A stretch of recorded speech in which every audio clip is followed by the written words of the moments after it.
कि कोई ये ना समझे कि कलयुग में दर्शन नहीं होते। हम ये इस बात के लिए कह रहे हैं कि जिनको लगता है कि कलयुग में भगवान के दर्शन नहीं होते, झूठ, वो झूठा है।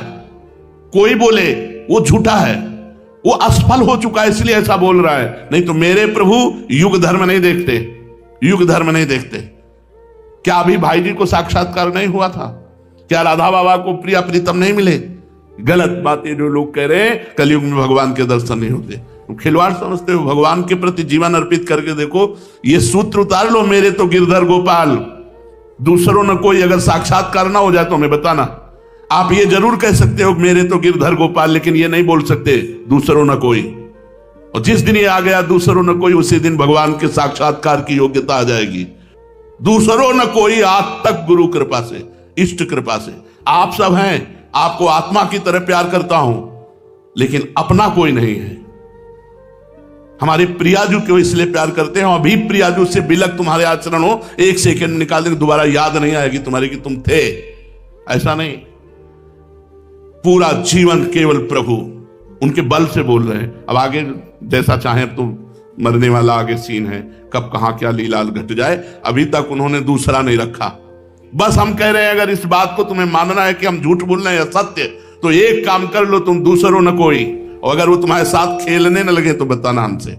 खेलने लगेंगे वो, अरे वही है यार, दूसरा कोई है ही नहीं, दूसरा कोई है ही नहीं। आपने जब तक दूसरा माना है तब तक वो नहीं आएंगे आपके सामने। जब ये आ जाएगा मेरे तो गिरधर गोपाल दूसरों न कोई, यहां तक कि शरीर की भी परवाह नहीं, फिर देखो कैसे खेल खेलते हैं। सच्ची श्रद्धा क्या है? जो बड़े बड़े तूफान और विघ्नों में भी ना हिले अपने इष्ट के प्रति, वही सच्ची श्रद्धा है। सच्ची भक्ति क्या है? जो केवल भगवान के लिए की जाए, भगवान के लिए की जाए। भगवान से भक्ति करके भगवान से कुछ मांगना, यह भी कच्ची भक्ति है। केवल भगवान के लिए की जाए उसे सच्ची भक्ति कहते हैं। निष्ठा क्या है? जो प्राण त्यागने के लिए तैयार हो जाए पर अपनी निष्ठा ना त्यागे। जैसे गुरु निष्ठा, इष्ट निष्ठा, धाम निष्ठा, नाम निष्ठा। जैसे नाम निष्ठा है, इष्ट आओ या ना हो, हमारी दुर्गति हो या सदगति, मुझे इसकी परवाह नहीं, नाम नहीं छोड़ने वाले। ऐसे ही धार्मिक हो या अधार्मिक, चाहे जो आज्ञा हो, हे गुरुदेव मैं आपकी आज्ञा के विरुद्ध नहीं चल सकता। निष्ठा, धाम निष्ठा, नाम निष्ठा, गुरु निष्ठा, इष्ट निष्ठा। वीर कौन है? जो विकारों को सह जाए। दूसरे को मार दे उसे वीर नहीं कहते, जो अपने मन को मार दे उसे वीर कहते हैं। मन को मारा, तन को वश में किया, सारे भ्रम दूर हुए। बाहर से कछु दिखत ना, अंदर चमके नूर। आपो त्याग जगत में बैठे नहीं किसी से काम, उनमें तो कछु अंतर नहीं, संत कहो चाहे राम। वीर वही जो वीर को रोक ले, हिंदी भाषा में समझ लो। वीर वही जो वीर को रोक ले, वीर वही जो विकारों पर विजय प्राप्त कर ले। काम क्रोध लोभ मोह मद मत्सर, नहीं तो फिर वो वीर शब्द नहीं लगेगा। और हनुमान जी को वीर ही नहीं कहा गया, महावीर कहा गया। महावीर वही महावीर है जो भगवान के चिंतन में, भगवान की सेवा में अपने जीवन को अर्पित कर दिया। हनुमान जी का जीवन क्या है? भगवान की सेवा। राम काज कीन्हे बिनु मोहि कहां विश्राम। बड़े अद्भुत, वो भगवान ही है पर अद्भुत भक्ति, अद्भुत भक्ति। राम काज कीन्हे बिनु मोहि कहां विश्राम। भगवान की जरा भी अवहेलना बर्दाश्त नहीं, कोई भी हो। रावण से कह रहे कि हाथ जोड़कर विनती करता हूं, मैं जो कह रहा हूं उस बात को ध्यान से सुन ले। यदि राम जी की तनिक भी निंदा और अवहेलना की तो शंकर साहस विष्णु अज तो ही सकै न राख राम कर द्रोही। हजारों विष्णु हजारों शंकर भी तेरी सहायता करें तो तेरी रक्षा नहीं कर सकते। ध्यान रखना। सीता जी से कहते हैं कि अगर हमारे रघुनाथ जी ने आदेश दिया होता तो घूंसों से इसके 10 मुंह को कुचल करके, इसकी स्त्रियों को बंदी बनाकर और इसको साथ लेकर के और आपको पीठ में बैठाल करके अभी अभी इसी क्षण राम जी के चरणों में डाल देता। वाल्मीकि रामायण में लिखा है। लेकिन मां, रघुनाथ जी का यश होगा, उन्होंने आज्ञा नहीं करी, इसलिए आप धैर्य पूर्वक रहिए। मैं अभी जाता हूं और सूचना देता हूं, प्रभु आएंगे और अब विजय प्राप्त करेंगे। महान सेवा, जो अपने जीवन को भगवान की सेवा और भगवान के जप में देकर सारे विकारों पर विजय प्राप्त कर लिया, वही वीर है, वही महावीर है। सच्ची शक्ति क्या है? प्रभु का भजन। शक्तिमान कौन है? जिसके पास खूब भजन है। सच्ची मुक्ति क्या है? प्रभु से प्रेम। जो प्रभु के प्रेम में मतवाला है, उससे बड़ा वो तो मोक्ष का भी त्यागी होता है। तो निरंतर नाम जप करो, आचरणों को पवित्र रखो, गंदे संग का त्याग करो, किसी की निंदा ना करो, किसी की निंदा ना सुनो, ऐसे अकेले असंग रहो, तो ये भजन आपका आपके ऊपर रंग लाएगा। यदि निंदा सुनोगे, निंदा करोगे, तो फिर भजन रंग नहीं लाएगा। किसी से मतलब मत रखो, अपने मतलब रहो। असंगो हम पुरुषा, मैं असंग जीवन व्यतीत करो, मौन रहो, अधिकतर भगवान का नाम जप करो, मौन सेवन करो, किसी से कोई संभाषण मत करो, ऐसे रहो जैसे प्याऊ में। अन्य है उसका जीवन जिसकी आंखों से अश्रुन भगवान के मिलन के लिए। रोते तो सब है, कोई परिवार के लिए रोता है, कोई धन के लिए रोता है, कोई अनुकूलता के लिए रोता है, कोई अपने दुख में रोता है, लेकिन कोई भगवान के लिए रोए वास्तविक, अंदर कोई दुख नहीं, कोई अन्य चिंतन नहीं, केवल भगवान का चिंतन और भगवान के लिए रोए। धन्य है उसके आंसू। वो आंसू जहां गिरेंगे उस भूमि को परम पावन कर देंगे। इसीलिए तो संतों का स्पर्श, संतों की जूठन, संतों की चरण रज, जो भगवान के चिंतन में रहते हैं, उनका रोम रोम परम पवित्र है। भगवान के पाने के लिए उत्साह, उमंग, उत्कंठा, उल्लास, ये प्रतिपल, ये तभी हो सकता है जब भगवान का आश्रय लेकर भगवान का नाम जप किया जाता है। भगवान में जितना श्रद्धा, विश्वास, निश्चय, दृढ़ साम्राज्य भगवान का अपने हृदय में, वे भगवान का यहां साम्राज्य विराजमान है। अब मेरा मन बुद्धि मुझे भगवान से अलग नहीं कर सकता। उसका मन कल्याण में नियुक्त हो जाता है, मतलब मंगलकारी कार्यों में ही मन लगता है, अन्य कार्यों में नहीं। उसका मन उसके वश में नहीं रह जाता, वो भगवान में आसक्त हो जाता है। बड़ा सुंदर जीवन। जिसका मन भगवान में आसक्त हो गया, धन्य है जीवन। बार बार नाम जप कर रहा है, जैसे भूखा आदमी भोजन में टूट पड़े, ऐसे नाम जप में बार बार नाम जप कर रहा है। रोज नवीन आनंद, नवीन उत्साह, समुत्कंठा नाम गाने सदा रुचि। रोज नवीन उत्कंठा सहित भगवान का नाम कीर्तन, नाम जप। भगवान उसके मित्र बन जाते हैं। सच्चे दोस्त भगवान है। प्रत्येक चेष्टा में वो देखता है कि भगवान का प्यार। दिन की तो बात जाने दो, कोई मिनट ऐसा नहीं जिस मिनट में यह अनुभव ना होता हो कि भगवान हमें कितना प्यार करते हैं। प्रतिपल वो अनुभव करता है भगवान का प्यार, भगवान का विधान केवल मंगलमय।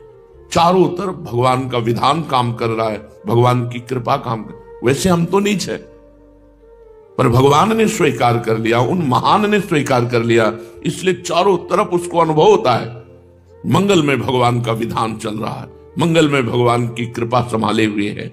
भगवान उसके मित्र हो जाते हैं। प्रत्येक चेष्टा वो भगवान की पहचानने लगता है, ये भगवान ने किया, ये भगवान ने किया। अब मुझे दृढ़ निश्चय हो गया, क्योंकि मेरा मन भगवान का अनुगमन कर रहा है, भगवान के पीछे पीछे चल रहा है। अब मेरे मन पे मेरा अधिकार नहीं रहा, भगवान का अधिकार हो गया। मैं पाप ताप से मुक्त हो रहा हूं, मेरे अंदर भगवत प्रेम स्फुरित हो रहा है। ऐसा उस उपासक को अनुभव होता है। जो उपासक किसी से कोई मतलब नहीं रखता। संसार में ऐसा कोई नहीं है जिसमें कोई दोष ना हो, भगवान या भगवत प्राप्त महात्मा, बस यही दो ही निर्दोष हैं, नहीं तो सब में गुण दोष भरा रहता है। जड़ चेतन गुण दोष में विश्व कीन करतार, संत हंस गुण गाहे पे परिहरि वार विकार। इसलिए उपासक को चाहिए कि किसी के दोष देखे ना और किसी के दोष सुने ना, अपनी गलती देखे, अपनी बुराई देखे।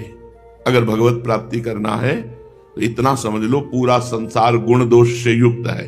कोई ऐसा नहीं जो अपने को मानता है मैं निर्दोष हूं, उसमें यही सबसे बड़ा दोष है कि अपने को निर्दोष मानता है। जो निर्दोष हो गए वो कह रहे हैं, जो अपने अवगुण में कहूं तो बाढ़ई कथा पार नहीं लाऊं। जो निर्दोष भगवत स्वरूप हो गए वो कह रहे अपने दोषों की बात करूं तो कथा बढ़ जाएगी, भगवान की छूट जाएगी, दोषों की ही कथा बढ़ जाएगी। अपनी गलतियों को देखो और भगवान से बल प्राप्त करके उन गलतियों को सुधारने की चेष्टा करो।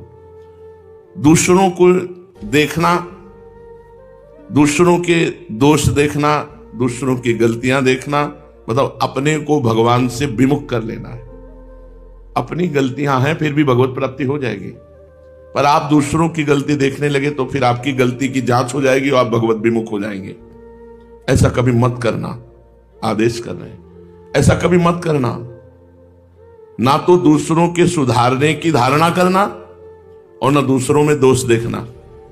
सबको भगवान सुधार। आप क्या सुधार सकते हैं? अपने जीवन नहीं सुधार सकते, हम किसी को क्या सुधार सकते हैं? अगर कोई सुधर रहा है तो भगवान की कृपा से सुधर रहा है।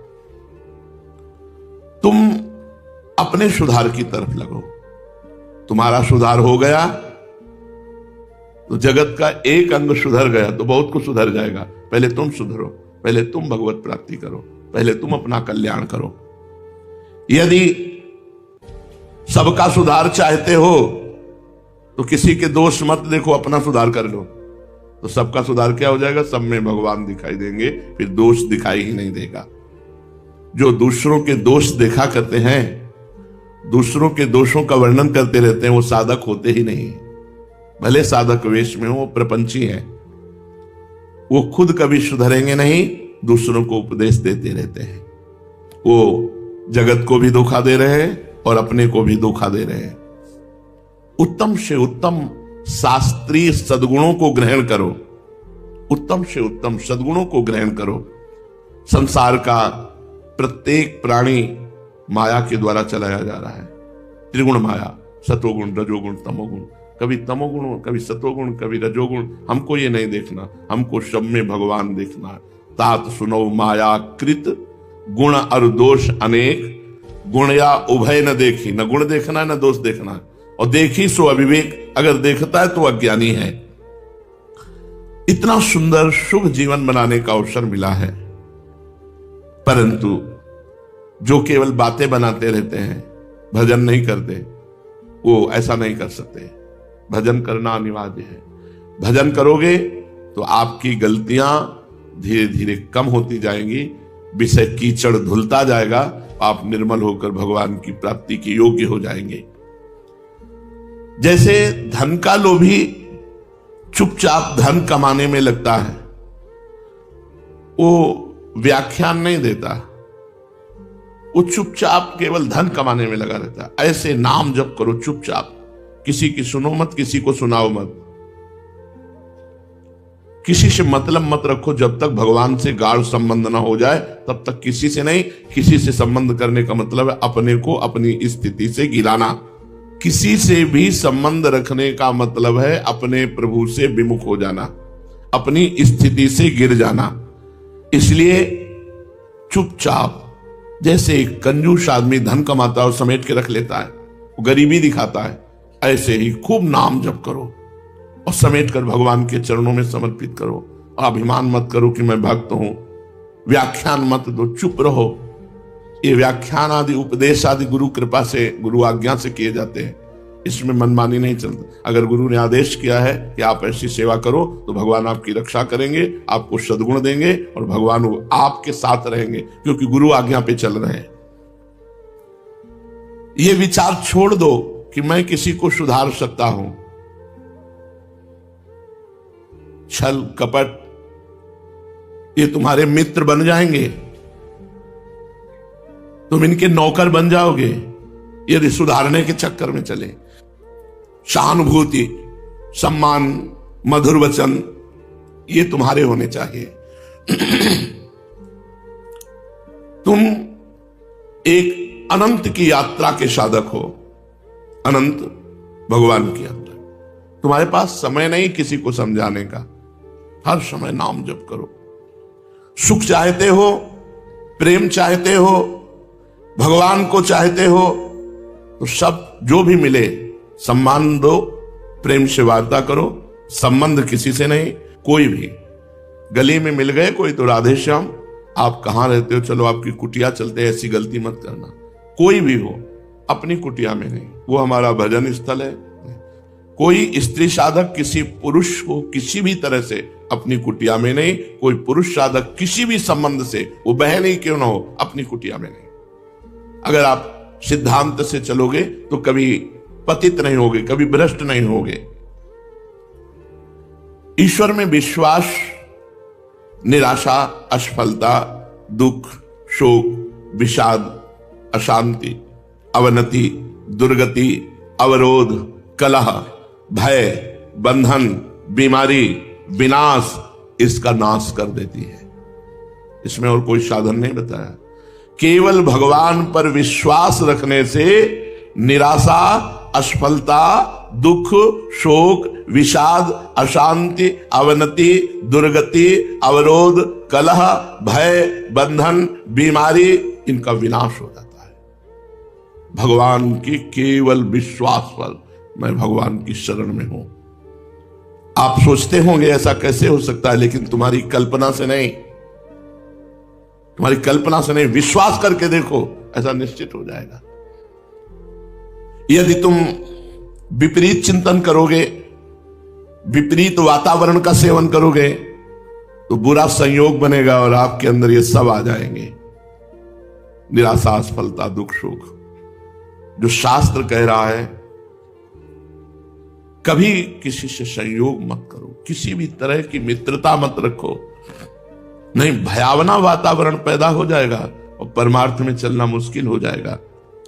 अतएव यदि शुद्ध परिणाम चाहते हो, शुद्ध संकल्प करो, पवित्र संग करो, पवित्र आहार करो, तो तुम्हें साधन में सिद्धि, आनंद, आह्लाद, शांति, उन्नति, प्रेम, निर्भयता, मुक्ति, स्वस्थता, ये प्राप्त हो जाएगी। शुद्ध संकल्प, भगवान के मार्ग में चलना है। जो शास्त्र विरुद्ध आचरण बिल्कुल नहीं, किसी से संपर्क नहीं, किसी से मिलना नहीं। जो लोग दिन रात संसार का चिंतन करते हैं, उनको परिणाम में दुखी होना पड़ता है। जगत का स्वरूप है विनाशी, दुखालयम, अशाश्वतम माने नाशवान, विनाशी और दुख में। संसार के चिंतन का मतलब है दुख।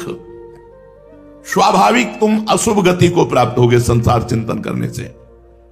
इसलिए अपने चिंतन को संसार के चिंतन से हटाओ, भगवान का चिंतन। दूसरों को अवसर मिला कि नहीं मिला, आपको मिला है, बहुत कृपा भगवान की है। हर समय हमें याद रहना चाहिए, मैं भगवान का कृपा पात्र हूं। मुझे संत समागम मिला, वृंदावन धाम मिला, भगवान नाम गुरु मंत्र मिला, बहुत बढ़िया अवसर है। भगवान ने बहुत बढ़िया समय दिया है। यदि इधर उधर किसी से संपर्क न रखो, अपनी सेवा करते हुए भगवत चिंतन, एकांत में पड़े पड़े भगवत चिंतन, बहुत बढ़िया जीवन हो जाएगा। जब जागे तो प्रिया भजे, नहीं सोवे पांव पसार। संतों ने कहा जब जगे तो राधा राधा राधा राधा पढ़े हैं, किशोरी जी के आश्रय से पढ़े। गलत आचरण नहीं, भगवत प्राप्ति के लिए पसीना नहीं छुआना पड़ता, सही बात समझ लो। बस संबंध न रहे किसी से, ये बात जीवन में, संबंध किसी से न रहे तो आपके भाव बढ़ते चले जाएंगे। कनेक्शन होता है संबंध से, व्यक्ति का चिंतन होता है, वस्तु का चिंतन हो, ये नहीं होना चाहिए। ये जगत का चिंतन दुखालयम अशाश्वतम, दुख देने वाला और नाशवान, विनाश, तो आपका परिणाम विनाशी होगा, आप दुखी हो जाएंगे। भगवान का चिंतन, भगवान अविनाशी और सुख समुद्र, आनंद समुद्र। याद रखो, सारे सुखों का आधार, मूल केवल भगवत चिंतन है। सारे सुखों का आधार, सारे सुखों का मूल भगवान का सुमिरन है। नाम जप करो, मंत्र जप करो, भगवान के पद गाओ, लीला गाओ, बहुत आनंद है। अपने को तो इतना बढ़िया अवसर मिला है, श्रीमद चतुरासी जी आनंद समुद्र है। आनंद समुद्र को छोड़ करके आनंद बिंदुओं के बिंदु, सीकर कहते हैं, एक बूंद को ऐसे पटको तो उसमें जो सैकड़ों विभाग होते हैं, वो एक विभाग को सीकर कहते हैं। एक आनंद समुद्र के एक बूंद के एक सीकर से पूरे त्रिभुवन में सुख फैला हुआ है। जो आनंद सिंधु सुख राशि, सीकर तय त्रैलोक सुपासी। पूरे त्रिभुवन में जितना सुख है, आनंद समुद्र भगवान के एक बूंद को ऐसे ऐसे करने से जो सैकड़ों विभाग होते हैं उस बूंद के, उस एक कण को सीकर कहते हैं। एक कण के सुख में पूरा त्रिभुवन बसा हुआ है। सोचो भगवान कैसे आनंद सिंधु है। इसलिए हम त्रिभुवन का चिंतन न करके त्रिभुवनपति भगवान का चिंतन, जिसका चिंतन और विश्वास ये दो चल रहा है, दृढ़ विश्वास भगवान में और नाम जप मंत्र जप, समझ लो उसने दुनिया को जीत लिया, उसने संसार को जीत लिया, क्योंकि सब कुछ ईश्वर ही है और आपका ईश्वर का चिंतन चल रहा है, दृढ़ विश्वास ईश्वर पर, अब आपको कोई परास्त नहीं कर सकता। ऐसे भगवत सेवक में सारे सद्गुण, सारे सद्विचार, सारे सत्य संकल्प अपने आप उदय होने लगते हैं। उसके चित्त में कभी अशुभ का, असत का उदय ही नहीं होता है। सर्वथा सर्वदा नित्य नवीन नवीन उमंगे। ऐसी शोभा है निकुंज की, वाणी की सामर्थ्य नहीं है, हृदय विकल हो जाता है। ऐसी विकलता आने लगती, लगता है प्राण निकल जाएंगे। केवल वृंदावन की कुंज शोभा, उनमें विहरण करने वाले प्रिया प्रीतम की तो बात ही क्या है। वैसी शोभा प्रकट होती भाव में, एकदम बस ऐसे ऐसे हाथ होते हुए एकदम बस विकलता होती है। हा वृंदावन, हा वृंदावन। प्रिया प्रीतम तो बात ही अलग, कोटि कोटि रचना जो रोम रोम प्रति होए, प्यारी जू के रूप को न प्रमाण, जहां झनक भनक करती हुई सखियों के बीच में जुगल जोरी। अवसर मिला है। जो प्रिया प्रीतम का सेवक है, सारे सद्गुण, सारे सद्विचार, सारे सत्संकल्प उसके हृदय में अपने आप आ जाते हैं। उसके चित्त में कभी अशुभ का उदय नहीं होता, असत का उदय ही नहीं होता। वो सर्वथा सर्वदा नित्य नवम नवम आनंद उमंग में समय व्यतीत करता है। बेटा है, कोई पद चल रहा है, कोई लीला चल रही, वृंदावन की कोई शोभा चल रही, देखो तो, पर ये देखने के लिए जीवन समर्पित करना पड़ेगा। निरंतर नाम जप, निरंतर मंत्र जप। वाणी जी चतुरासी जी कभी मानसिक पूरी की है? चतुरासी जी मानसिक पूरी जो ही प्यारो करे से हुआ, और आज वह देखिए तो प्यारी यहां तक पूरा मन से, पूरी चतुरासी जी मन से करो। एक चतुरासी जी का पाठ मन से करके देखो, कंठस्थ पहले करो फिर मन से करो, वाणी जी नहीं, पूरा। और हर पद में जय जय को 2 बार कहो। जय जय सीत हरिवंश हंस हंसिनी सांवल गौर, कहो कौन करे जल तरंग न्यारे। जय जय। अब मन तुम्हारा पकड़ेगा कि ये पहला पद पूरा हुआ, नहीं तो 5-5, 10-10 पद पूरे हो जाएंगे, आप पकड़ ही नहीं पाओगे। आपका पद सही चल रहा है लेकिन 5 पद निकल गए और मन ने नहीं पकड़ा।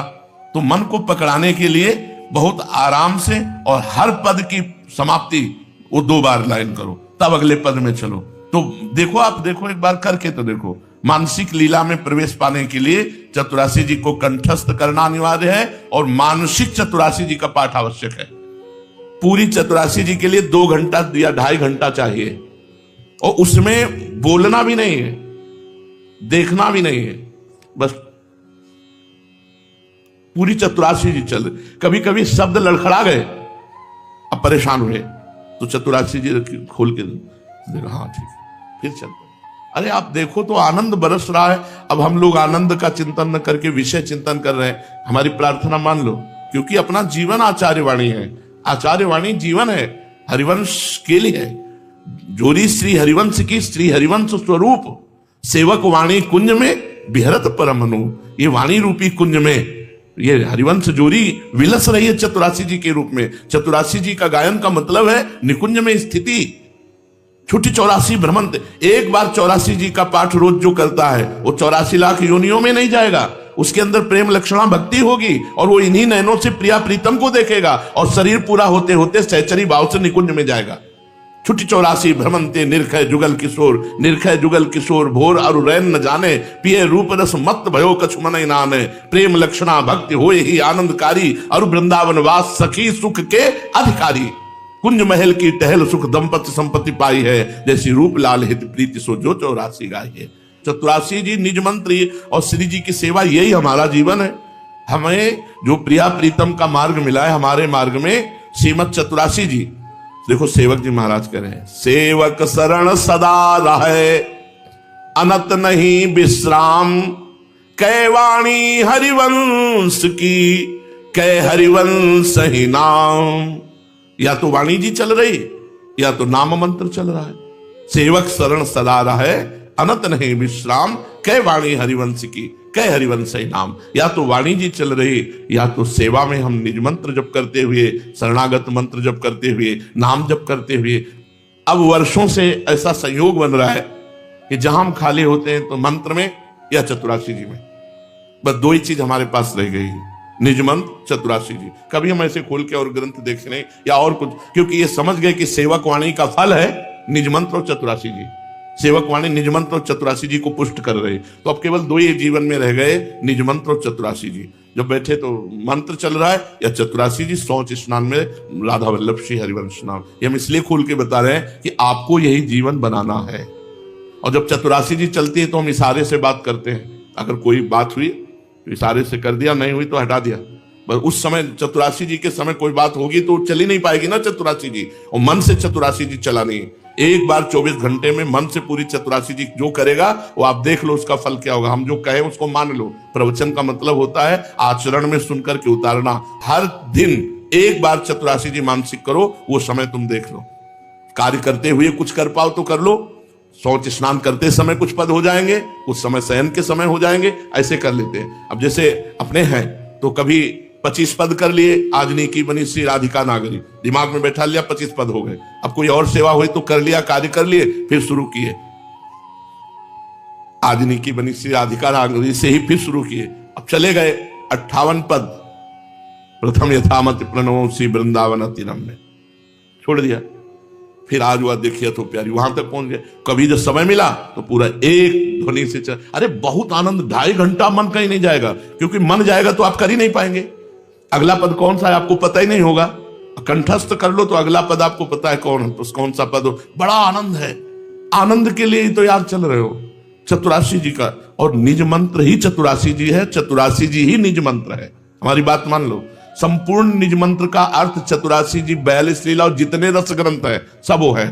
जिनको निज मंत्र मिल गया, अमृत मिल गया, चुपचाप उसका पान करो। निज मंत्र और चतुराशी जी, ये दो तो हमारा जीवन बन जाना चाहिए। सेवा जीना है, इसलिए सेवा के लिए जो हमारे शरीर के अंग हैं वो सेवा में लगे, समाज सेवा, गृहस्थी सेवा, जो भी सेवा हो, लेकिन हमारे आंतरिक जीवन के दो ही लक्ष्य हैं, निज मंत्र और चतुराशी जी। भगवान के चरणों की शुद्ध शरणागति, मिलावट नहीं, बेविचार प्रवृत्ति नहीं, शुद्ध शरणागति, यही सबसे बड़ा धर्म है। धर्मम भजस्व सततम त्यज लोक धर्मान, सदैव धर्म का भजन करो, गोकर्ण जी कह रहे हैं। तो बोले कौन से धर्म का? बोले त्यज लोक धर्मान, लोक धर्मों का त्याग करके भागवत धर्म का। बोले इसकी प्राप्ति कैसे होती है? लोक धर्म के त्याग करके भागवत धर्म की स्थिति हो जाए, ऐसा कैसे हो सकता है? तो बोले सेवन सदा साधु पुरुषन, सदा संत पुरुषों का सेवन करना चाहिए, संग करना चाहिए। सावधानी जही काम तृष्णाम, भोगे हुए विषय का नाम तृष्णा और सुने हुए विषयों के भोगने की इच्छा का नाम कामना। कामना और तृष्णा का त्याग करके अन्यस्य दोष गुण चिंतन मास मुक्त्वा, दूसरों के गुण दोषों के चिंतन का त्याग करके अगर संत सेवा करे तो उसे भागवत धर्म की प्राप्ति हो जाएगी। और भागवत धर्म जिसे प्राप्त हो जाता है उसकी स्थिति क्या होती है? बोले सेवा कथा रसमहो नितराम पिबत्वम, वो भगवान की सेवा में, भगवत भाव से समाज की सेवा में और भगवान की कथा सुनने कहने में मस्त रहता है। इसलिए सच्चा धर्म वही है जो भगवान में स्थित कर दे, अर्थात भागवत धर्म। सावई पुंसाम परो धर्मो यतो भक्ति अधोक्षजे, अधोक्षत भगवान श्री कृष्ण के चरणों में अहेतुकी भक्ति हो, बाधा रहित भक्ति हो, वही धर्म है। सच्चा धर्म क्या है? जो संत सेवा में, भगवंत सेवा में अर्पित किया जाता है। सो धन धन्य प्रथम गति जाकी, धन्य हो गया वो धन जो संत सेवा और भगवत सेवा में अर्पित कर दिया गया, वही धन धन्य है, नहीं तो व्यर्थ है। जैसे वैश्यागमन, नृत्य विलास आदि सांसारिक, मदिरापान, मांस भक्षण, ये दुर्गति प्रदान करने वाला धन है। गौ सेवा, संत सेवा, भगवंत सेवा, समाज सेवा निष्काम से, ये सदगति प्रदान करने वाला धन है। तो धन धन्य वही है जो संत सेवा में लगे, भगवंत सेवा में। पहले संत सेवा लिखा, फिर भगवंत सेवा। क्यों पहले भगवंत सेवा लिखनी चाहिए? भगवंत सेवा अपने आप हो जाती है यदि संत सेवा करते हैं। जैसे गर्भस्थ शिशु को पोषण करना हो तो मां को अच्छे अच्छे पदार्थ पवा दो तो गर्भस्थ शिशु पुष्ट हो जाएगा। तो भगवान है संत के गर्भस्थ शिशु और संत है मां, तो संत रूपी मां को पवा दो तो भगवान जो गर्भस्थ शिशु है वो पुष्ट हो जाएंगे। तन किसका धन्य है? शरीर उसी का धन्य है जो विश्व रूप भगवान के परोपकार में अपने जीवन को लगा दिया और भजन में लगा दिया। परहित सरिस धर्म नहीं भाई, जो दूसरे की पीड़ा को देखकर उसके मिटाने के लिए अपने तन से सेवा की, जो अपने तन को भजन में, सच्चे आचरण में, बुरे मार्ग से हटाकर चला रहा है, उसी का शरीर धन्य है। नहीं तो जीवित मुर्दा है वो, जो केवल वासनाओं का कीड़ा बना हुआ है। जिन हरि भगत हृदय नहीं आनी, जीवित सब समानते प्राणी। वो मुर्दे के समान शरीर है जो परोपकार नहीं करता, जो भजन नहीं करता, केवल भोगों में लगा रहता है। सच्चा मन क्या है? सावई मनः कृष्ण पदारविंदयो। जो मन भगवान के चरणों में लगता है, भगवान के स्मरण में लगता है, वही मन धन्य है, वही सच्चा मन है। जो भोगों में लगता है वो अधर्म युक्त है, वो गंदा मन है, मलिन मन है। निर्मल मन वही है, सच्चा मन वही है जो भगवान के चरणों में लगता है, निरंतर नाम जप में लगता है। सच्चा मित्र कौन है? कुपंथ निवार सुपंथ चलावा। जो गंदे मार्ग से हटाकर हमें सच्चे मार्ग में चलावे, वही हमारा दोस्त है। सच्चे दोस्त हैं हमारे शास्त्र, हमारे संत जन, गुरुजन, यही सच्चे हमारे मित्र हैं जो कुपंथ से हटाकर सुपंथ में चलाते हैं। यहाँ फ्रेंड बनाते हैं, बॉयफ्रेंड, गर्लफ्रेंड, और गंदे आचरण करते हैं और गंदे मार्ग में एक दूसरे को घसीटते हैं। ये फ्रेंड नहीं, ये दुश्मन है। जो हमारे सदाचार को, पवित्रता को, हमारी इंद्रिय जितेंद्रियता को नष्ट कर दे, इंद्रियों को गंदा कर दे, वो हमारे मित्र नहीं, वो शत्रु है। और शत्रु बर्ताव करते हैं, आगे चलकर होने लगता है शत्रु बर्ताव, क्योंकि ये मित्रता अपवित्र है। अपवित्र मित्रता का परिणाम अमंगल होता है और पवित्र मित्रता का परिणाम मंगल होता है। मित्र बनाओ लेकिन शोषण मत करो, गंदे आचरण मत करो। मित्र वही जो कुपथ से हटाकर सुपथ में लगा दे और विपत्ति में विशेष प्रेम करे, उसे मित्र कहते हैं। ऐसे मित्र संत हैं, ऐसे मित्र भगवान हैं, ऐसे मित्र भक्त हैं और संसार में नहीं।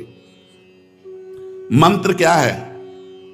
जो भगवान के लीला रहस्यों को प्रकाशित कर दे। कल्याण और मोक्ष तो नाम से भी मिल जाएगा, लेकिन जैसे निज मंत्र है, अब ये निकुंज की लीला का नित्य निरंतर अवगाहन करने के लिए बीज मंत्र है। बिना इसके निकुंज की दिव्य लीलाओं का स्फुरण नहीं हो। एक एक पद महाअमृत भरा हुआ है, एक एक पद में महाअमृत भरा हुआ है। जब वो शोभा जो पदों में भरी है, वो जो लीला पदों में है, वो जरा जरा सी भी अगर स्फुरण में आने लगे तो बस मन गुप्त हो जाता है, किसी से बात करने का मन नहीं होता। एक एक पद में हाँ, बन की लीला लाल ही भावे, बन की लीला लाल ही भावे, पत्र प्रसून बीच प्रतिबिंब ही। जिधर देख रहे हैं लालजू, आज वृंदावन की कुंज ने एक विचित्र लीला की। लालजू जिधर देख रहे हैं, पत्र प्रसून बीच प्रतिबिंब ही, प्रिया ही प्रिया, प्रिया ही प्रिया दिखाई दे रही। कैसा कुछ? अब आप भावना में हर लता तेजोमयी पत्र धारण, नख सिख प्रिया जनावे। जिधर देख रहे हैं नख से सिख तक प्रिया, और नख से सिख तक प्रिया जनाने का मतलब नख सिख लो अंग अंग माधुरी, मोहे श्याम धनी ब्रज नव तरुणी, कदम्ब मुकुट मणि श्यामा जुआजू बनी। जिधर देख रहे हैं लालजू, हर पत्ते में, हर पुष्प में नख सिख प्रिया ही प्रिया दिखाई दे रही। भावना में देखो, संपूर्ण कुंज इस महिमा को प्रकाशित कर रही। एक पत्ते में प्रियाजू की प्रतिबिंब बड़ा, उस प्रतिबिंब का उस फूल पे, उस फूल का उस पत्ते पे, उस पत्ते से उस पर, पूरा कुंज प्रिया में। नख सिख प्रिया ही जनावे, बन की लीला लाल ही भावे। मेरी प्रिया जो दौड़कर आलिंगन किया तो पत्ते का आलिंगन हुआ। सकुच न सकत प्रगट परिरंभन, सखिया हंस दिए। पुष्प का आलिंगन, सखिया हंस दिए। प्रियाजू का आलिंगन, कहां है प्रियाजू? सब प्रियाजू ही प्रियाजू। तो जब आलिंगन करते हैं तो पत्र गले में लगता है, आलिंगन करते हैं तो पुष्प गले में लगता है। तो सकुच न सकत अप्रगट परिरंभन। तो लालजू ने युक्ति सोची, प्रियाजू के श्रीअंग में जो गंध है, अब सूंघ करके तब आलिंगन करेंगे। अलीलम पट, तो प्रियाजू दूरी धावे, इस लता से इस लता, इस लता से इस लता। तो अब जहां सूंघते हैं तो प्रियाजू के श्रीअंग की गंध तो फिर गले लगते हैं, तो वो पत्र पुष्पी होता है, प्रियाजू नहीं। अब लालजू बड़े सकुच में हो गए। सकुच न सकत प्रगट परिरंभन, अलिलम पट दूरी धावे, संभ्रम देत कुलक कल कामिनी, रतिरण कलह मचावे। जब वो निराश होते तो प्रियाजू फिर हंस करके कुलकती हुई, अरे ये प्रियाजू, फिर उधर से उधर, प्रिया हुई प्रियाजू। अब क्या करें? उल्टी सबे समुझ नैनन में, अब प्रियाजू की चरण रज ली। अंजन रेख बनावे, जैसे हित हरिवंश प्रीति रीति बस, सजनी श्याम का सखी स्वरूप होकर प्रियाजू का दर्शन करें। अंजन लगा करके सखी स्वरूप हुए और प्रियाजू का फिर दर्शन कर रहे हैं। क्योंकि श्याम सुंदर स्वरूप से तो कह रहे हमारी तो नेत्रों में ही ना तो भ्रमर हमारी गति काम करी और ना तो प्रगट में नेत्र काम कर रहे हैं, और सहचरियों को दिखा रहे प्रियाजू, तो इसलिए सजनी श्याम कहा है। बन की लीला, एक एक लीला में घंटों डूबे रहो, ऐसी सुंदर प्रियालाल की झांकी ऐसी। तो सच्चा मंत्र वही जो नित्य लीला में प्रवेश करा दे। अब आपके पास पारस मणि रखी है और लोहे में न छुआओ, कह दो सोना नहीं बन पा रहा, उसको स्पर्श कराओ। ऐसे आपको जो मंत्र मिले हुए हैं ये महातेजस्वी है, जो तेजो रूप निकुंज को भी भेद करके अंदर पहुंचा दे। अब उस मंत्र का हर समय ऐसे चल रहा है, मंत्र को सुनो। अगर अंदर हृदय से नहीं चल रहा तो उपांशु चलाओ, बहुत जरूरी है। मंत्र के बिना नित्य लीला में प्रवेश नहीं होता। मंत्र का बड़ा प्रभाव होता है।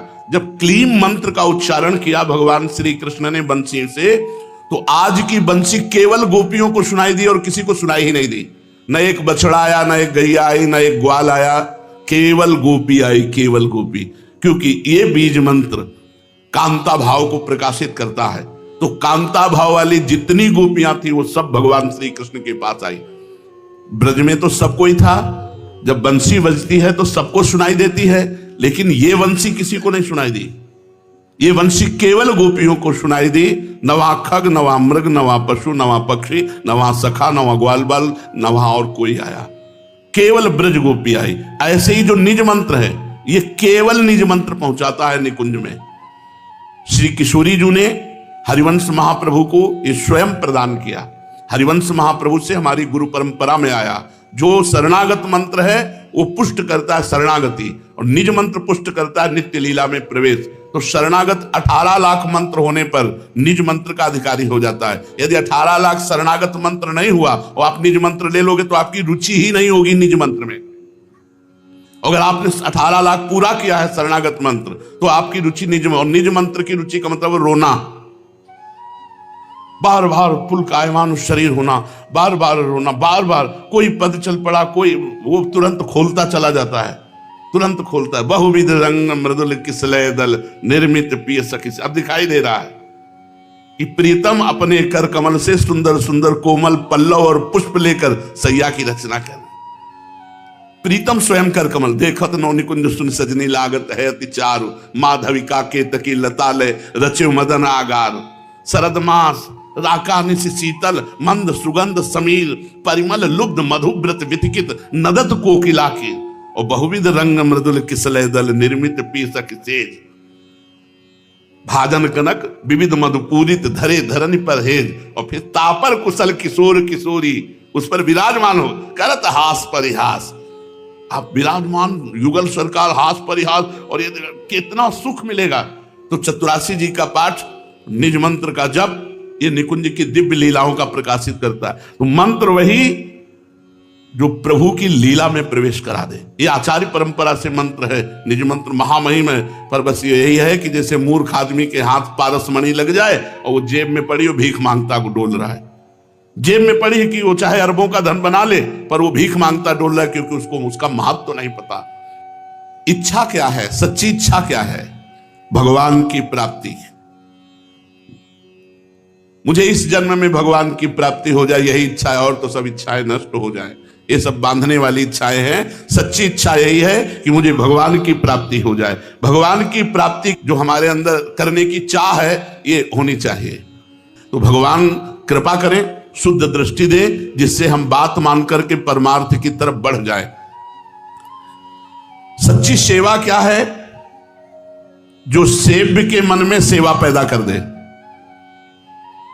सच्ची सेवा है कि प्रभु तुम्हारी सेवा करने लगे, और करने लगते हैं। भावे मोहि जोई सोई सोई करें प्यारे, ये सेवा है। पहली सेवा जोई जोई प्यारो करे सोई मोहि भावे। फिर आगे तुम्हारी भी स्थिति आ जाएगी कि भावे मोहि जोई सोई सोई करें प्यारे। सच्ची सेवा वही है जो सेव्य प्रभु की सेवा। गुरु जी के श्रीमुख के वचन, हम क्या राधा वल्लभ लाल की सेवा करेंगे? हमारी सेवा वो कर रहे हैं, हमारी वो सेवा कर, एक एक छोटी से छोटी सेवा वही तो कर रहे हैं। हमारे अब जीवन का भार उन्हीं के ऊपर है।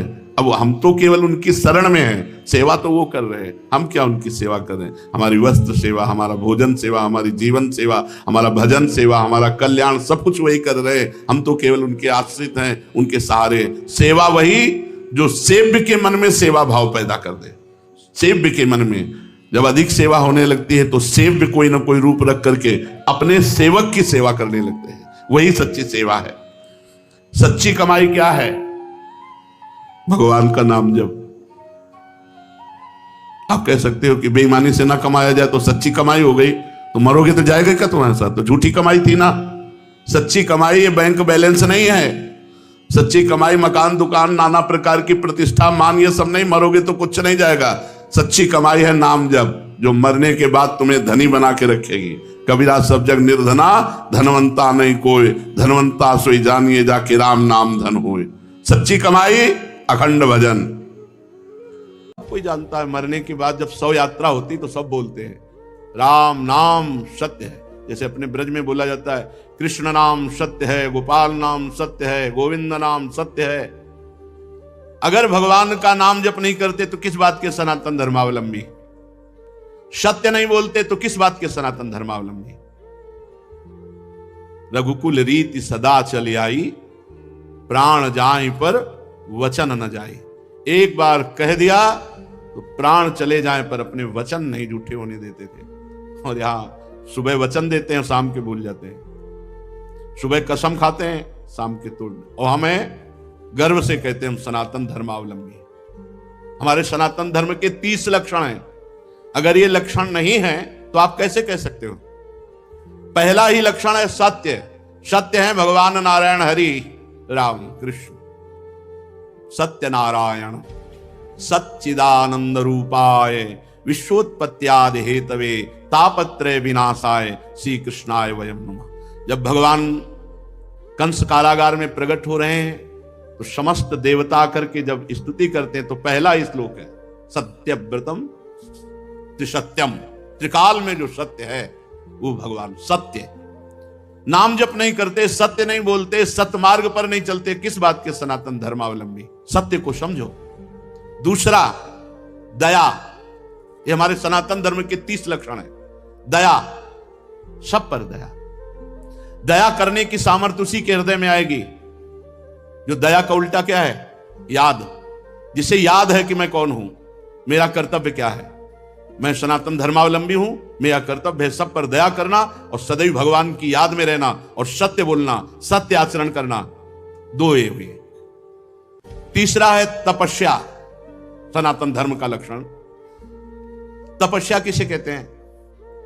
जो अपने धर्म में चलने पर कष्ट प्राप्त होता है, उसे आनंद पूर्वक सहा जाए, उसे तपस्या कहते हैं। जो भी अपने धर्म पर चलने पे कष्ट मिले, काम आदि जलाते हैं, क्रोध आदि जलाते हैं, बहुत प्रकार के ताप हैं। जैसे अब प्रातःकालीन बेला पर उठ करके स्नान करके अपनी दिनचर्या पे आना बड़ा कठिन है। 8 बजे तक खूब सोना, तो कहां वो 8 बजे तक सोना और कहां 2 बजे रात्रि के जग करके अपनी दिनचर्या करना।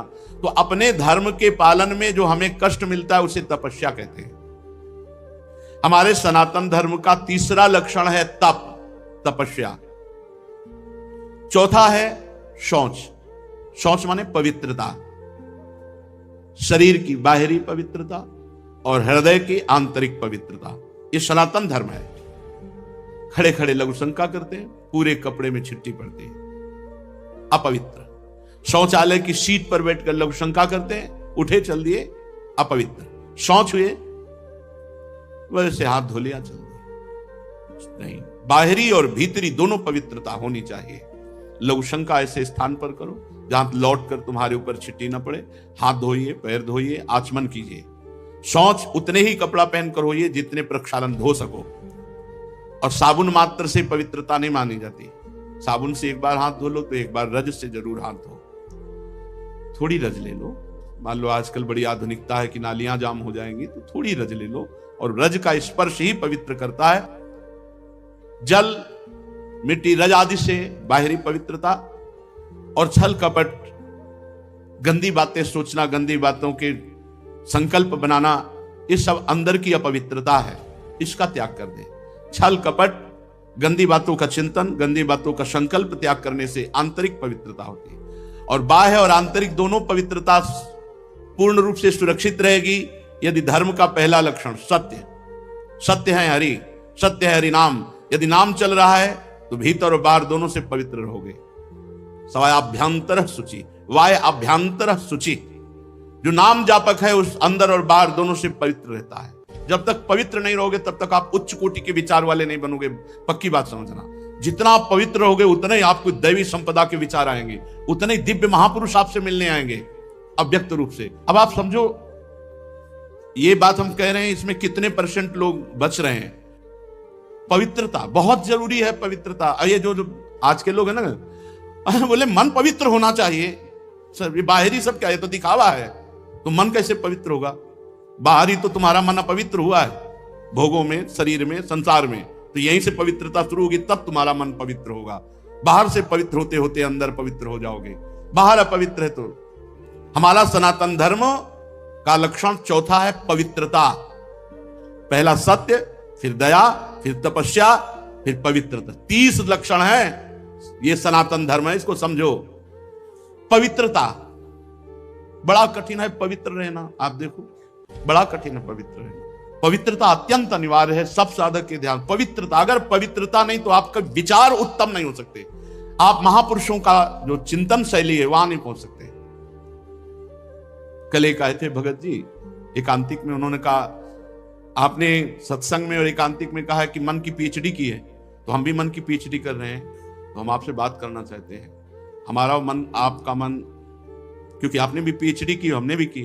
तुमको आप पढ़ के की? बोले हाँ। तुमको हम पढ़े थोड़ी पीएचडी।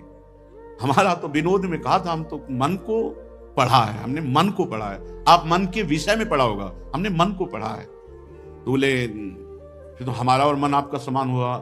तुम कहा तुम्हारे मन को देखने की हमारी रुचि नहीं है और हमारे मन में पहुंचने की तुम्हारी सामर्थ्य नहीं। तुम्हारे मन को देखने की हमारी रुचि नहीं है, क्योंकि मन मन की रुचि जान इन्हें विधि अनुसार है, और तुम्हारा मन हमारे मन तक पहुंच जाए इतनी सामर्थ्य नहीं। आ जाएगी, मानो देह है, हरिवंश शरणागत हो, किसी सहचरी की कृपा हो जाए तो भले, नहीं ऐसे अनुमान से थोड़ी जान सकते हो। तितिक्षा, पांचवा है सहनशीलता। तितिक्षा ये सनातन धर्म है। देखो महाराज शिवी ने कबूतर की रक्षा के लिए अपने देह के मांस को काट के दिया। तितिक्षा, दूसरों के हित के लिए, दूसरों के मंगल के लिए भीषण से भीषण कष्ट सह जाना, भारी से भारी कष्ट धर्म के लिए सह जाना। श्री गुरु गोविंद सिंह के दोनों लाडले राजकुमार, प्राण प्रिय दीवाल में चुनाए जा रहे हैं, लेकिन धर्म के आगे ना उनके हृदय में शोक है, ना उनके हृदय में मोह है। धर्म के लिए बलिदान, तितिक्षा, हर कष्ट को सहकर अपने धर्म का पालन करना, धर्म का त्याग नहीं करना। धर्म भगवान का साक्षात स्वरूप है। अगर आप धर्म के लिए कष्ट सहेंगे तो फिर कष्ट रह ही नहीं जाएंगे, अद्भुत आनंद आएगा। तितिक्षा, हर कदम धर्मात्मा पुरुष के सामने कष्ट रूपी कांटे बिछाए जाते हैं, और जब उन पर वो चलता है तो हर कांटा उसके लिए फूल के समान हो जाता है। पर इतनी हिम्मत होनी चाहिए, ये धर्म रूपी मार्ग में चलने पर ये शूल फूल बन जाएंगे, पर पहले शूल। इसीलिए धर्म पर चलना बड़ा कठिन होता है। तितिक्षा, सहनशीलता, हर परिस्थिति में सहनशीलता, और उचित अनुचित का विचार। छठवां है ये विवेक। सनातन धर्म का छठा लक्षण विवेक, सत असत का विचार, उचित अनुचित का विचार। उचित क्या है, अनुचित क्या है, सत क्या है, असत क्या है, इसका विचार ये विवेक से होता है। ये विवेक कहां मिलता है? बुद्धि तो सबके हो सकती है, पर विवेक नहीं। विवेक सत्संगियों को मिलता है। बिन सत्संग विवेक न होई, बिना सत्संग के विवेक हो ही नहीं सकता, और सत्संग बिना भगवान की कृपा के नहीं मिलता। बिन सत्संग विवेक न होई, राम कृपा बिनु सुलभ न सोई। राम कृपा बिनु सुलभ न सोई। उचित अनुचित का विचार।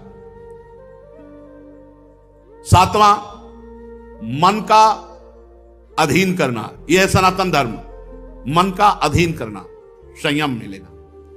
जो मन चाहे वो थोड़ी नहीं, जो धर्म कह रहा है उसके अनुसार मन को चलाना, ये मन का संयम करना बड़ा कठिन है। मन का संयम करना, बातें बना लेना, अधिक बात, बड़े बड़े ज्ञान की बातें आके जब करते हैं, फिर जब मन के संयम की बात करते हैं, ईमानदारी से वृंदावन में बैठे हो, सत्य बताओ, तो फिर चुप हो जाते। ज्ञान तभी सार्थक है जब संयतेन्द्रिय, श्रद्धावान लभते ज्ञानम तत्परा संयतेन्द्रिय। जो तुमने ज्ञान जाना, तत्परा उसके परायण हो और अपनी इंद्रिय मन को संयम में लो, तब तो तुम्हारा ज्ञान सार्थक। नहीं तो बकवास है, ज्ञान थोड़ी है। ये बातें बनाना अलग बात है। अपने लोग पूरा जीवन इसी में चल रहे हैं, पूरा जीवन का निर्णय बता रहे हैं। भगवान की कृपा के बिना एक कदम भी नहीं चल सकते। भगवान की कृपा के बिना एक दिन भी पवित्र नहीं रह सकते, एक दिन भी। ये हाथ उठा के थे। कोई मुझ टे तो भाई अलग है, कभी हमें मिले ऐसा कोई कि भाई बकाया हम जैसे बता रहे हैं कि एक दिन भी साधना परायण होकर पूर्ण पवित्र जीवन तो ये भगवान की कृपा से निपटा। पूरा जीवन तो बहुत बड़ी बात है। मन का संयम और फिर इंद्रियों का संयम। फिर अगला है अहिंसा। मन से, वचन से, शरीर से किसी की भी हिंसा ना करना, यह सनातन धर्म है। अहिंसा। वाणी से ऐसे कठोर शब्द मत बोलो किसी का दिल दुख जाए। आपको बोला हो तो उसका स्वभाव है, आप सनातन धर्मावलंबी, आप ऐसा ना बोले। शरीर से किसी को पीड़ा पहुंचाएं, ऐसा हमारा आचरण ना हो। मन से किसी का बुरा सोचे, ऐसा हमारा मन ना हो। तो हमारा तन, मन, वचन तीनों हिंसा रहित हो, तभी अहिंसा, इस सनातन धर्म का लक्षण हमारे हृदय में आएगा। फिर है ब्रह्मचर्य, इस सनातन धर्म का लक्षण। सत्य, दया, तपस्या, शौच, तितिक्षा, उचित अनुचित का विचार, मन का संयम, इंद्रियों का संयम, और 9वां अहिंसा, और 10वां ब्रह्मचर्य। ये ब्रह्मचर्य सबके लिए है। बहुत घातक है भोगों का आकर्षण। ब्रह्मचर्य के बिना पूरा का पूरा जीवन खोखला हो जाता है। मन से, वचन से और शरीर से, तीनों से ब्रह्मचर्य होता है। मन का ब्रह्मचर्य, विषयों का चिंतन ना करना। यहीं से नाश प्रारंभ होता है, पतन यहीं से होता है। ध्यायतो विषयान पुंसान संगास्ते सूपजायते, संगात संजायते कामः, कामः क्रोधो भी जायते, क्रोधात् भवति सम्मोहा, समूहात स्मृति विभ्रमा, स्मृति भ्रंशात बुद्धिनाशो, बुद्धिनाशात प्रणश्यति। सबसे पहला पतन जो होता है वो विषयों का चिंतन होता है। ध्यायतो विषयान पुंसान, जब हम भोगों का चिंतन करते हैं तो हमें भोगों की आसक्ति प्रकट होती, फिर संग करने का मन होता है। संगास तेषु उपजायते, जब हम विषयों का चिंतन करते हैं तो विषयों का संग करने का, विषय भोगने की इच्छा प्रकट होती। जहां विषय भोगने की इच्छा प्रकट हुई, काम राज्य हृदय में छा गया। संगात संजायते कामा, और कामना जब बढ़ी तो सब मूढ़ता छा जाती है, स्मृति नष्ट हो जाती है। हम कौन है, हमारा क्या कर्तव्य, हम क्या कर रहे हैं। सच्ची मानिए बहुत निकृष्ट काम। वचन से हमें कभी भोगों की बातें नहीं करनी और शरीर से हमें कभी भोग क्रिया नहीं करनी। अधर्मयुक्त क्रिया का त्याग, धर्मयुक्त क्रिया की स्वीकृति, ये गृहस्थ धर्म और संपूर्णतया विरक्त धर्म। जो ब्रह्मचर्य रहता है उसे शरीर बल, मनोबल, बुद्धि बल, वचन बल, ये सब जागृत हो जाते हैं। वचन बल जो बोला वही लागू हो गया, जबरदस्ती आपको मानना पड़ेगा। और मनोबल जो संकल्प किया अंदर, वही बाहर क्रिया प्रारंभ हो गई, वही दिखाई देने लगा। देह बल, रात दिन मेहनत करो फिर भी थकान नहीं। आप कुछ समय तक व्यवहार करके देखिए ब्रह्मचर्य का, फिर आपको खुद पता चलेगा कि कितना आनंद प्रदान करता है ब्रह्मचर्य। ब्रह्मचारी को विषय भोग जहर है ऐसा मानना चाहिए। जैसे कितनी भी सुंदर खीर हो और कोई हमारे कान में आकर विश्वसनीय कह दे कि इसमें जहर पड़ा है, तो हम बिल्कुल नहीं खाएंगे। हमारे शास्त्र कह रहे हैं, महर्षि जन कह रहे हैं कि ये विषय भोग जहर है, महान विषय है, ये पूरे जीवन को नष्ट कर देता है। तो ये जब ज्ञान हो तो उसका फल है विरति। जब हमें ज्ञान हो गया तो उससे हमें वैराग्य होना चाहिए, पर नहीं, ये ज्ञान तो है कि भोगों में सुख नहीं है, भोग दुख रूप है, भोग जहर के समान है। कैसा ज्ञान है? वाचिक ज्ञान, उपदेश देने के लिए। लेकिन जब भोग सामने आते हैं तब ये ज्ञान काम नहीं करता। यदि उपासक भोगों से भयभीत हो जाए तो बच जाए, बहादुरी नहीं, भागना पड़ेगा इसमें। एक बार पूज्यपाद सिउड़िया बाबा जी ने स्वप्न देखा। स्वप्न में भी कितने सावधान हैं। भिक्षाम देहि, एक घर में आवाज लगाई, नारायण नारायण। तो एक माई निकली, सुंदर अप्सरा, हीरे जवाहरात से, रत्नों से भरी हुई थाल।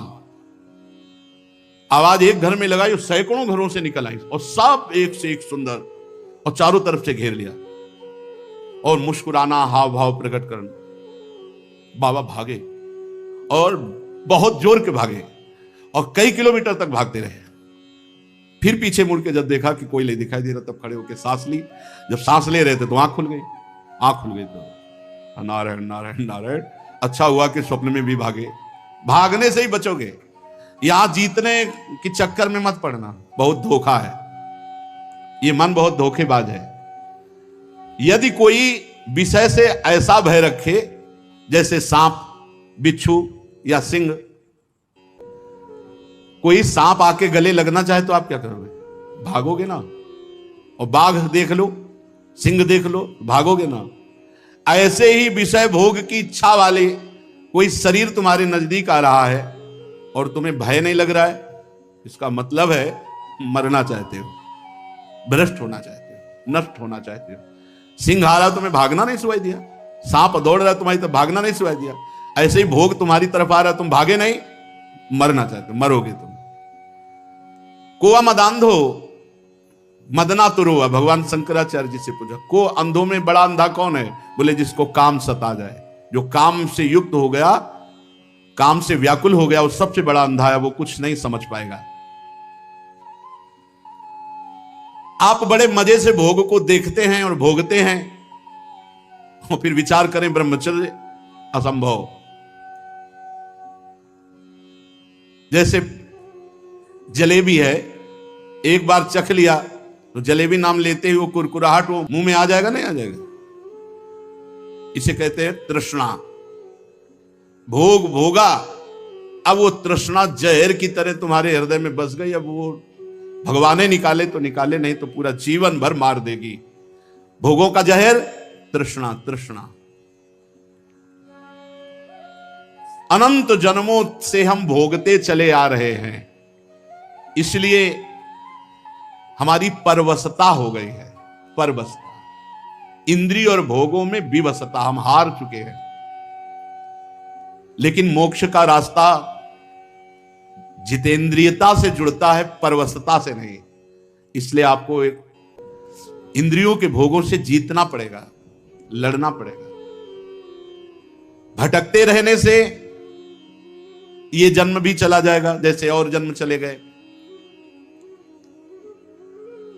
बहुत बार ये सब भोगा है। देवराज इंद्र भी बने होंगे कभी ना कभी, बहुत बार सब। लेकिन भगवान के प्रेमी भक्त